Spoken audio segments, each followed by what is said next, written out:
Hello and welcome to Ravlic at Large. My name's Tom Ravlic. Thank you so much for joining me for this particular episode. There's a bit of a saying in pop culture, and it goes like this: the truth is out there. And in an era of digital communication, from the internet to more broadly to specific applications such as Telegram, Instagram, platforms like X and Facebook, you've got to be careful about the sources that you select and read and rely upon.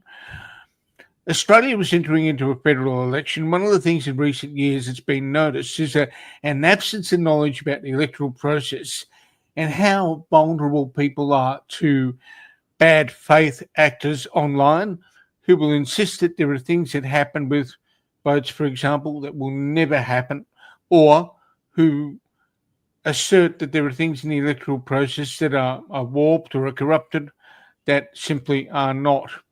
Now, one person who's helping the AEC deal with this, along with his colleagues, is Ekin-Smyth. He's with the AEC's comms area, and he's going to take us through what the AEC is doing in relation to the issues of misinformation, disinformation, and misrepresentation about what the AEC does and often what it does not do. Evan, thanks for joining me for this episode. G'day, Tom, and thanks for having me on again. It must be an election coming around the corner because that seems to be when we chat. Yes, we should do it more often and probably in a more relaxed environment, but that's okay. Indeed. Now, there's a foundational issue that we need to, I guess, define for people at the current time, because it's words like misinformation and disinformation are thrown around casually by politicians, by commentators, by people sitting on X, tapping away possibly in the basement of their parents' house. What are we talking about from a definitional standpoint through the eyes of the AEC when we're talking about misinformation and disinformation? Yeah, and I think some people would argue that those terms are used perhaps a little bit casually by bureaucrats at times as well. We try not to. Misinformation is effectively incorrect information that's been spread unknowingly, so not on purpose. And whereas disinformation, the distinction there is that it is done on purpose, deliberately to mislead people. But whatever term you use, and I know there's terms like malinformation and things like that out there as well, whatever term you use, effectively it's talking about information that isn't correct. And while the terms are new and people have certain feelings about them, there's always been incorrect information out there, as long as we've been running elections and obviously outside of the election sphere as well. So channels are new, but those terms really just mean there's both correct and incorrect information out there. Now, we back in the old days when, let's go back even further, back in the days when all you had was word of mouth and the printed word, the newspaper. Things spread very slowly. They spread, but they spread very slowly. And we and radio comes along, and then other things sort of start to happen, and now we're in an environment where the internet's a little crazy, and things that constitute misinfo or disinfo move more quickly than Usain Bolt at the Olympics. Yes, indeed. What are the key problems that the AEC sees in an environment where things move more quickly and reach more people in an electronic environment? Yeah, well, there's certainly some challenges with that, no doubt, and I'm sure we'll be exploring it in our chat, but there's also some advantages as well.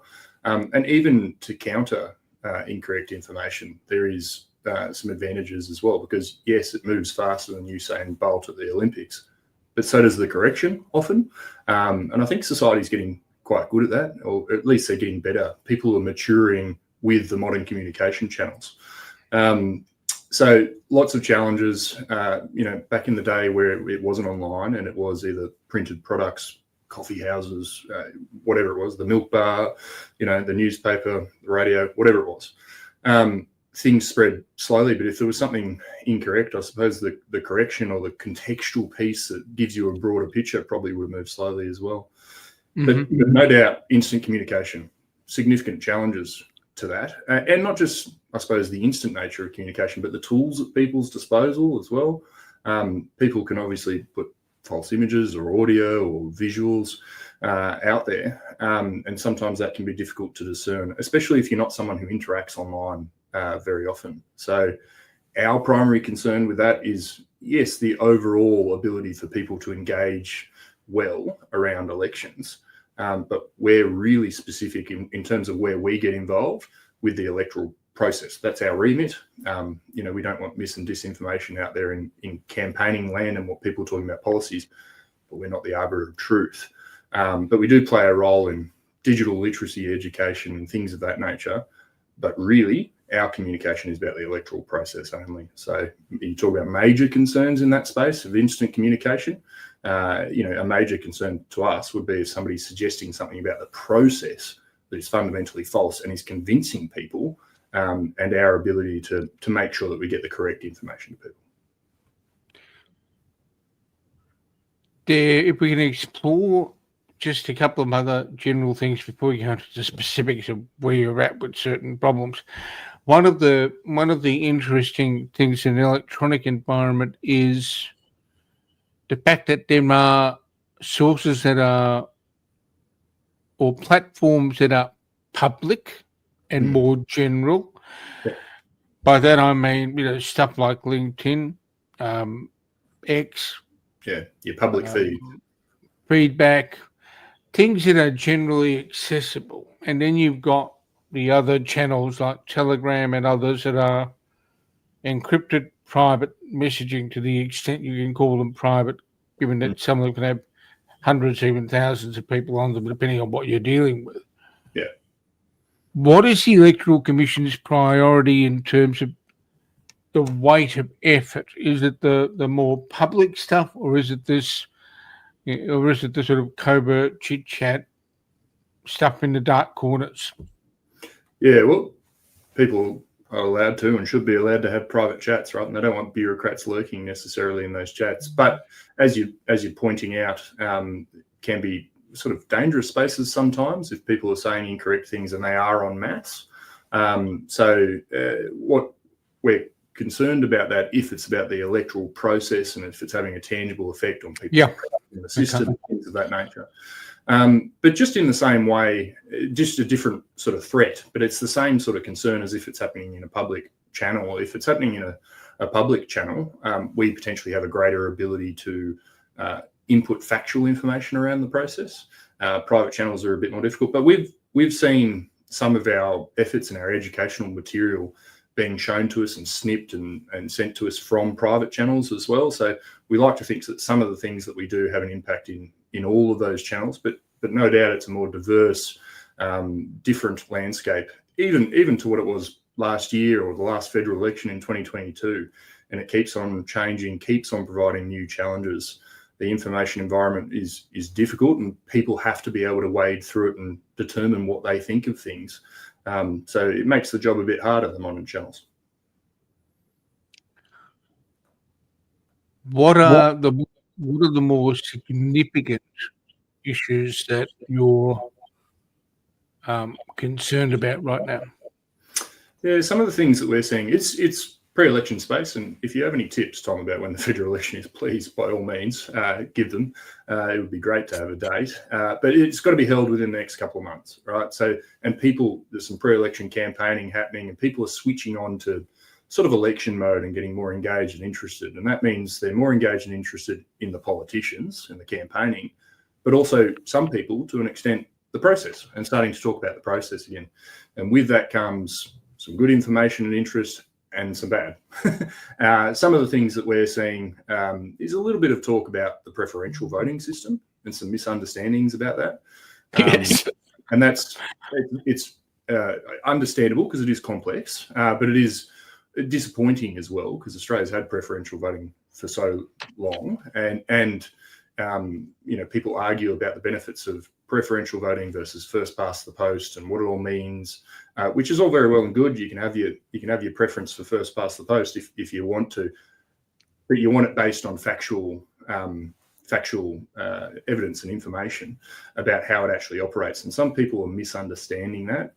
So that's of concern.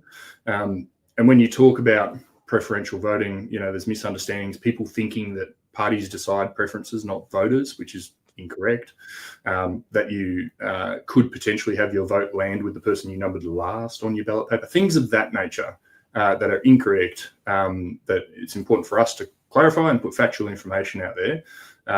But we absolutely want to make sure that people are free to express an opinion, but just that they know how it works in developing that opinion. Okay, let's go through the preferential voting system. I hesitate saying the preferential voting system for dummies, because someone will probably want to throttle me for it, but that's okay. If a Martian was to land on the planet today, how would you explain the preferential voting system to the Martian that has absolutely no idea and no concept of any of the propaganda that you've seen online? Yeah, well, a couple of different systems, right? And the one that people talk about the most is the House of Representatives. So there's two houses in federal parliament, the lower house, which is the House of Representatives, and then the upper house, which is the Senate, often called the House of Review. So for the lower house, you're choosing a single representative for your local area. And to do that, you've got a number of ballot paper. The ballot paper will have multiple candidates on it, and you choose who you prefer on that ballot paper, and you have to number every single box. So if there's 5 candidates, you number 1 to 5 in the order of your choice. What happens during the count is if your number 1 candidate is one of the top 2 candidates, and that means they're getting significant enough support from the rest of the electoral division, then your vote won't go anywhere. It'll stay with them, and the rest of your preferences won't be counted.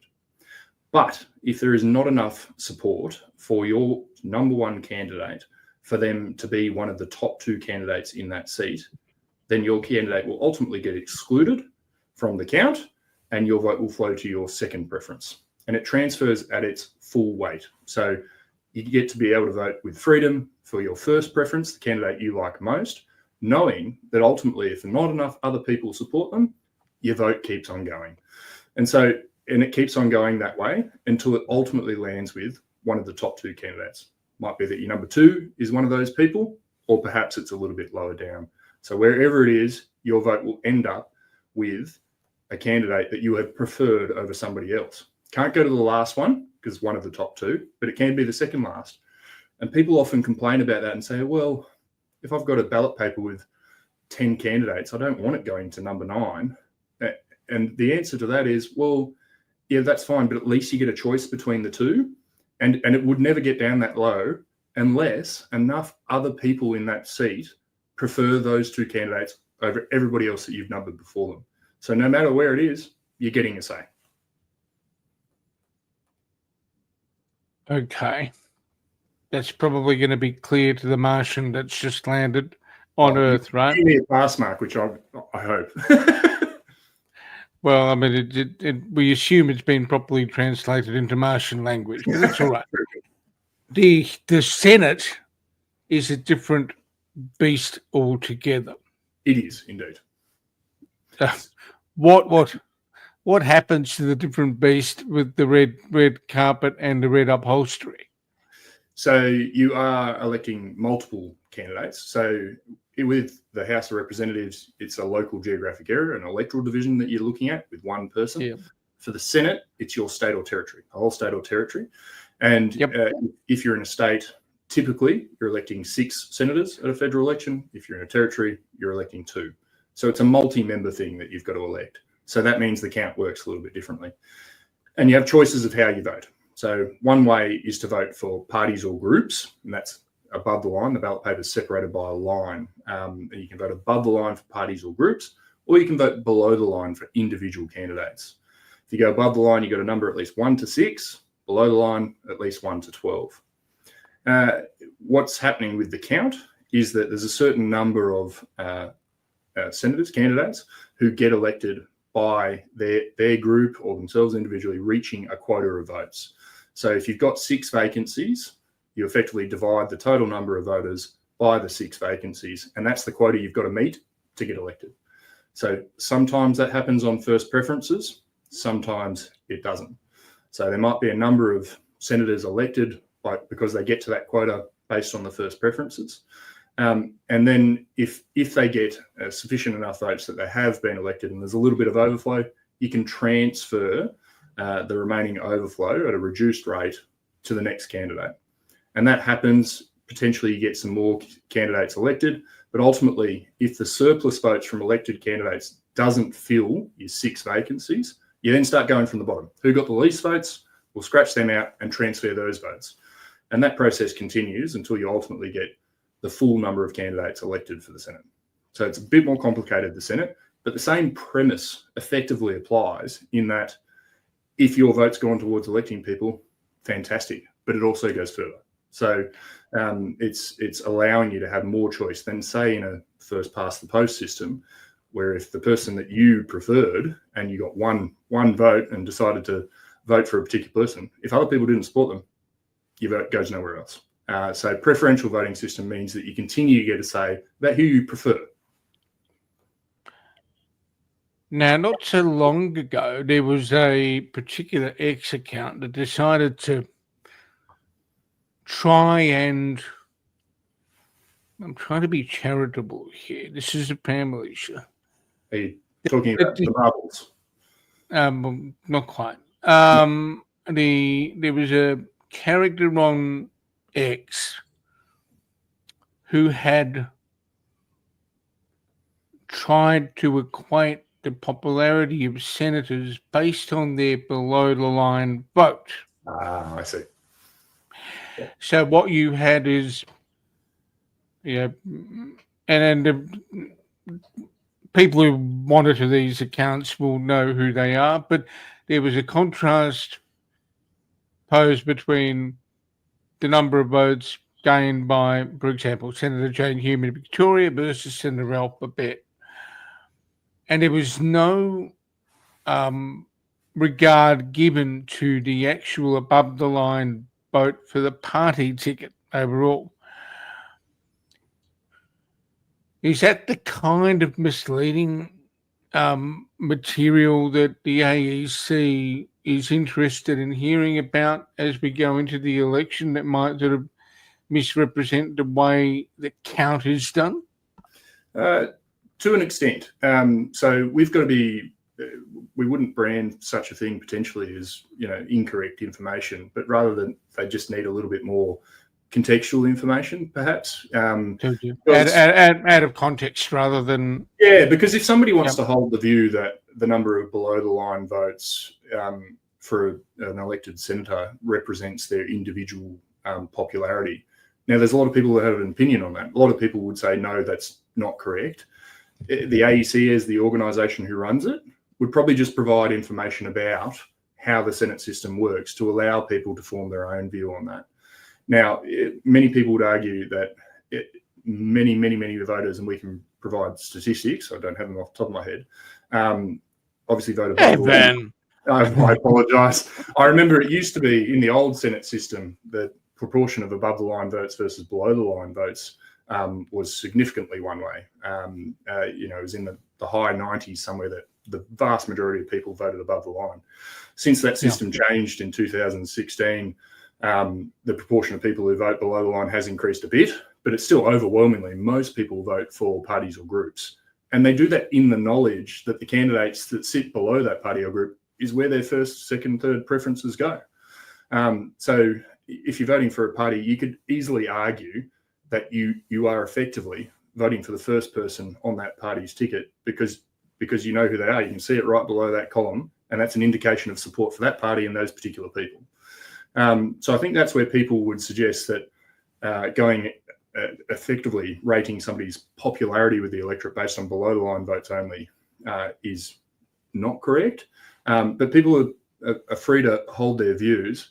but we would just put forward the information about the proportion of people who vote above the line and below the line, some of the considerations that voters perhaps make when they're making that choice. And I think that helps. I don't think anybody wants us as bureaucrats to say you can't have that opinion because it's fine, but some factual information that helps people form their opinions, shape them, I think that's a worthwhile thing, and it's part of our role. If we move from the electoral, from the proportional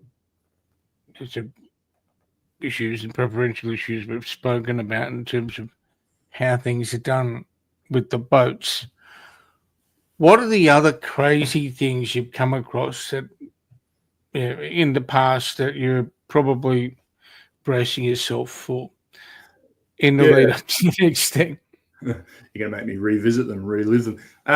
Look, we come across some interesting stuff. And I think the things that are a little less believable are sometimes not of great concern because most people aren't going to believe them. But we have seen commentary about us using Dominion voting machines because it's a big issue in the US, obviously. And that kind of stemmed from one parliamentary report about electronic voting, looking at the theme of it, the topic of it generally. Yeah. And the AEC was quoted next to Dominion, and we hadn't even had a conversation. It was nothing to do with each other. And people said, oh, they're going to use Dominion voting machines. It's never been the case. It's never been on the table. Paper and pencil remains, and all you have to do is go to the voting screen yourself during elections to see that. So not very believable, never going to have a really tangible impact. Yep. It's outside of a few who potentially are trying to stir up some trouble. We have people talking about pencils, speaking of pencils, saying that there's polling officials rubbing them out. I would dare say these are people who haven't spent time as part of the AEC's operation, because if you see the controls in place and the transparency in place, both at our polling places during the count process, lots of people around, party-appointed scrutineers, supervisors, control mechanisms in place, ballot paper security zones, et cetera, I could go on. And at our central count centres, where there's even more people and even more security measures.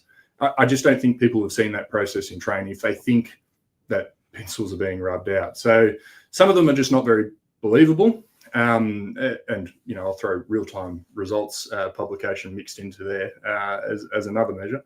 One of the other ones as well, I suppose, is ballot paper transport. We've had some of our polling officials, unfortunately, harassed a little bit. They're authorised officers doing a very important task of transporting ballot papers from a polling venue to a counting centre. Security controls built in throughout that, multiple sign-off on either end, tamper-proof tape, barcoded security ties, the whole lot. But these people have been harassed and filmed and suggested that they're stealing votes, rubbing them out, whatever the case might be. Security controls don't allow for it. And the basic suggestion of, get some Chubb security trucks. Well, there's not enough in the country. I'm sorry. So that authorised ballot paper transport is an annoying part of what we've seen over the stretch. But we haven't seen any of it recently, obviously. I didn't see any during the 2023 referendum. There was a bit during 2022. There was a little bit for the New South Wales State Electoral Commission during some of their elections as well. And hopefully we don't see it during the upcoming federal election. But they're some of the sort of more obvious frustrating ones, I suppose.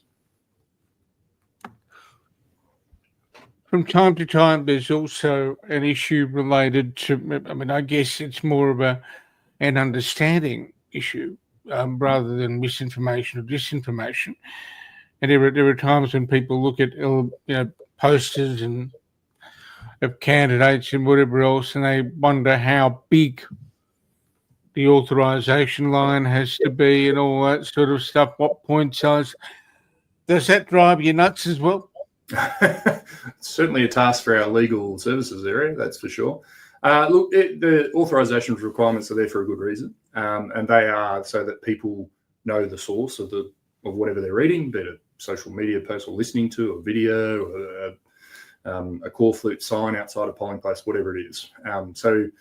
So that they can, it's a measure to help them assess what they think of that particular bit of material, but also if there is something on that material that maybe breaches electoral law in another way or breaches some other form of law, they've got a responsible individual as well. So it's an important thing, and you want it to be visible, and there are some specific requirements about it. But it is tricky because those requirements are very specific, and sometimes they don't keep up with the digital age particularly well. Social media channels and platforms can change at the drop of a hat in terms of the functionality that they have and the different types of posts you can do and what the bios look like and what have you. And so it is a hard area to regulate to make sure that people are doing what they're supposed to. There were some issues at one point of signs, I think a couple of elections ago, where signs being put up in Electoral Commission colours and all that sort of stuff. It was in the Chisholm and Kooyong in 2019. Yeah, can we just revisit what the actual ground rules are in that space? Because I do know that, you know, even amongst my own circle of friends, there's a, you know, that keeps coming up as a possible area of problem. We do get it raised, and we had it raised during the referendum as well. There was some Yes campaign signage that used multiple colours. There was different variations. They had, I think, 5 or 6 different colours to it, but one of them happened to be purple as well. So the use of purple in and of itself, we can't own the colour purple. We can't ban the colour purple. There's no law around that. Hey, Fremantle Dockers, Cadbury chocolate would be pretty mad if we tried. But also in a political campaigning world, you've also got to think there's plethora of political parties out there who have branding, and there's only so many colours that are at your disposal to try and have a unique brand as well. So we prefer people not to use purple, but specifically in any way that can potentially mislead people about the process or mislead them about the source of the material, right? Okay. So if somebody's using purple in a way that's very basic, that says, hey, I'm candidate X and you should vote for me, or I think this policy is great and I am candidate X, whatever it is, that's pretty clear. I don't think a voter is going to get confused. It's a candidate just communicating their position, what they want you to or prefer you to do with your ballot paper. That's fine. The issue in 2019 was a number of factors. It was in-language signage that had instructions of what constitutes a formal vote that wasn't correct in purple. So it was quite close to AEC signage at a couple of polling venues as well. And so that signage could have believably been from the AEC in a voter's eyes. And that could have had voters thinking that they had to number a ballot paper a certain way and potentially cast an informal vote. So clearly that's the use of purple that is inappropriate and shouldn't occur.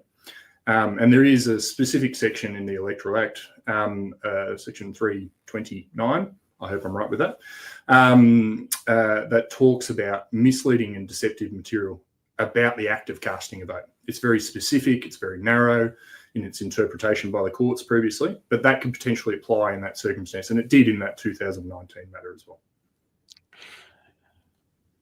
Is there any misunderstanding from people that you have come across about where, you know, party volunteers can stand, or what the behaviour is around, you know, the actual polling booth? Because that can sometimes be contentious, especially if there are people having a bit of an argument. Yeah, that and the signage and the bunting that goes up, we get a lot of questions, complaints about those sorts of things. Whenever we talk about party campaigners, the first thing I want to express to people, because all we hear is the small number of sort of grievances and complaints, but party campaigners are a really important part of the process. The AEC can't talk about candidates and who you should potentially vote for and what the policies are, or give you reading material on them. Campaigning and party workers who are undertaking that campaigning are really important. So, and our experience is that the vast majority of them act in a really civil, great manner. And even though there's people outside the polling place, it's a great feature, people outside the polling place who have completely opposite views on how the country should be run and who should be in Parliament. And they're sitting there having a nice gas bag and an interesting day, right? So there's much that is positive about all that. But you do get the occasional bit of, say, argy-bargy. Very rarely there's anything physical. But complaint and disagreement about where you can be, where you can't be, somebody being, too vocal or whatever the case might be. The rules is that you have to be at least 6 metres away from the entrance to a polling place, which is not very far. That's why people talk about when you come to a polling place, sometimes it can feel like you're running the gauntlet through all the campaigners who are trying to hand you how to vote cards and talk to you. It's up to you as a voter if you want to take that material, follow that material, read it. You want to talk to one of those people, you want to say, I'm all right, I know what I'm doing. And generally they'll be fine. There's also some hustle and bustle about, as I said, signage and bunting on the sides of fences and who gets to be as close to the polling place as possible as a campaigner, which is a little bit funny. It's often seen as being really advantageous if you're as close as possible, but I would have thought that it'd actually be better if you're further away because you're the first person to give something to someone and they're more likely to just accept it and have a look, right? But anyway, personal opinion on that one. But I reckon with party campaigners and signage and what have you, generally people are okay. There's lots of it around. There's no laws that says you can't put up, 10 tons of signage. There's no limit on how much there can be. Right. But there are some restrictions outside of the Electoral Act and outside of the AEC with local councils, potentially the private property of the actual polling venue themselves, because we only have those venues temporarily. So we've got to work in with sort of those things and talk to the party HQ and the campaigners about what can and can't happen based on the local conditions. But yeah, 6 metre rule, and otherwise we find it pretty good generally. You've been generous with your time, and but a couple of minor things to cover off on so that we're as useful as we can be to anyone who watches this. There was a register for things people thought were inaccurate pieces of information kicking around. Is that happening again? Yeah, we've actually put it online today.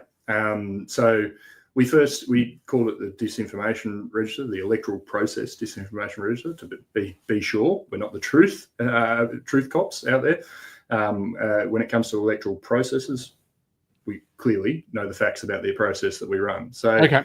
But yes, we first did that in the 2022 federal election. We've done it for the referendum in 2023 and by-election since. We've launched the 2025 one just today. There's only 4 pieces of things on there at the moment. And we set quite a high bar. We don't want to be, calling out individual users and, putting them on the register willy-nilly. It's for things that spread and things that are objectively false and objectively about the electoral process.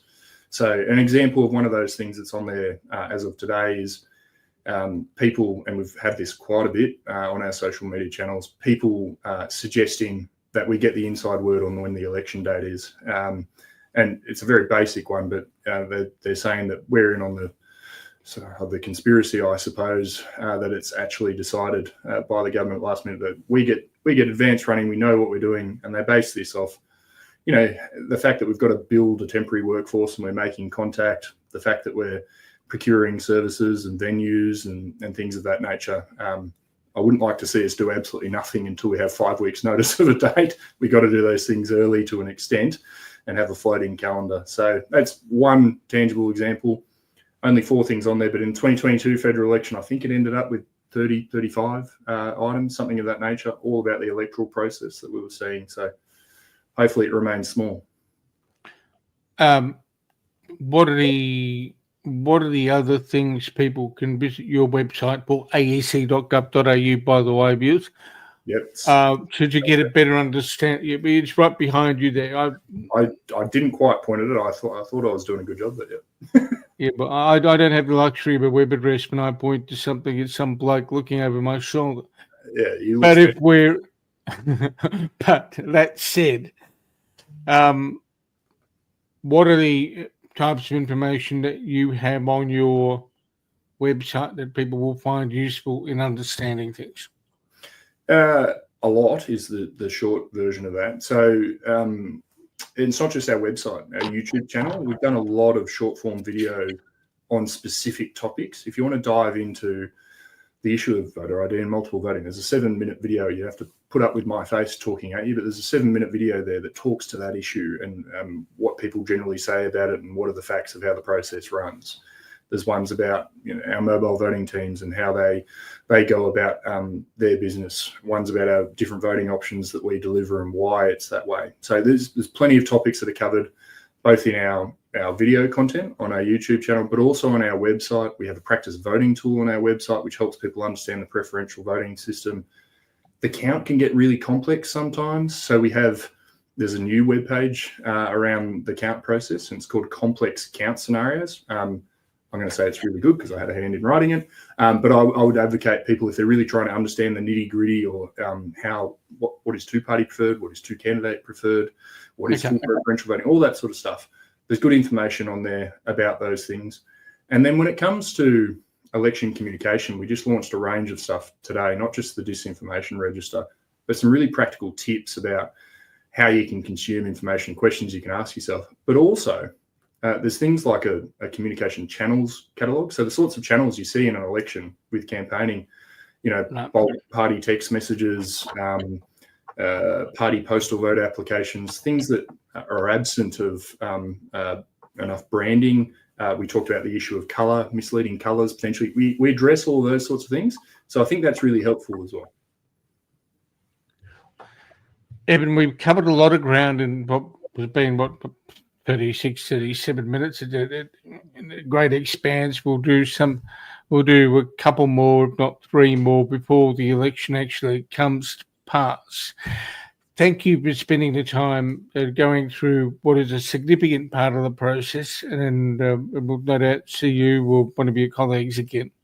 Yeah, brilliant, Tom. I appreciate you having me on and listening to me for that long, hopefully. I sort of thought, there's a 7-minute YouTube video. Well, there's about to be a 37-minute one going up shortly. Excellent. Well, I hope it's helpful, and happy to have more chats. Not a problem.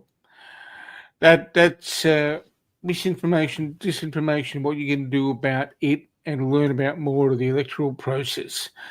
Keep in mind, there is a authoritative source in the AEC, aec.gov.au, that will tell you all about the electoral process. There are people who have some degree of bad faith out there in the online environment. Ignore them. Go to the official source to get the right facts and details. I'll be back with another episode of Ravlic at Large in the next little while. In the meantime, take care of each other and stay safe, and we'll catch up again.